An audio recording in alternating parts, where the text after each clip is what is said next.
რუსთავში ახალი საგზაო ინფრასტრუქტურის მოწყობის სამუშაოები მიმდინარეობს სედგენიძის ქუჩაზე, სადაც საავტომობილო გზა ამ დრომდე არ არსებობდა. გზის საფარის ბორდიურებისა და ტროტუარების მოწყობის სამუშაოები მიმდინარეობს. მოსახლეობას გზის გარდა ტრანსპორტის პრობლემას მოუგვარდება.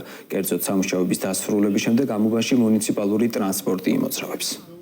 სადგენიძის ქუჩის სარეაბილიტაციო სამუშაოები მოსახლეობასთან ერთად დავგეგმეთ. მთავარი მოთხოვნა საგზაო ინფრასტრუქტურასთან ერთად იყო ის, რომ მუნიციპალური ტრანსპორტით მომსახურება შეგვცლებოდა. მას შემდეგ, რაც პროექტი დასრულდება, მოწესრიგდება საგზაო ინფრასტრუქტურა და რაც ყველაზე მთავარია მოსახლეობისთვის, ჩვენ უკვე შევძლებთ, რომ მუნიციპალურმა ტრანსპორტმა იაროს და მოემსახუროს მოქალაქეებს. მოხდება საგზაო ინფრასტრუქტურის სრული რეაბილიტაცია, რადგანაც აქ ფაქტურად აღარ არსებობდა ძველი საგზაო ინფრასტრუქტურა.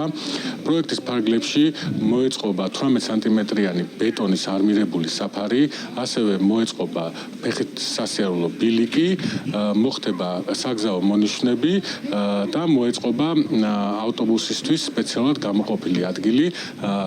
მანამდე აღნიშნულ ტერიტორიაზე ვერ ხდებოდა მუნიციპალური ტრანსპორტის გადაადგილება, იმიტომ რომ არ არსებობდა გზა. რამდენი ხნის ოცნება იყო ეს ჩვენთვის, რომ აქ ტრანსპორტს შეიძლებოდა მოსვლა. ფეხით ბავშვებს უჭირდათ ბაღში სიარული, სკოლაში სიარული და გაუსაძლისი იყო ნამდვილად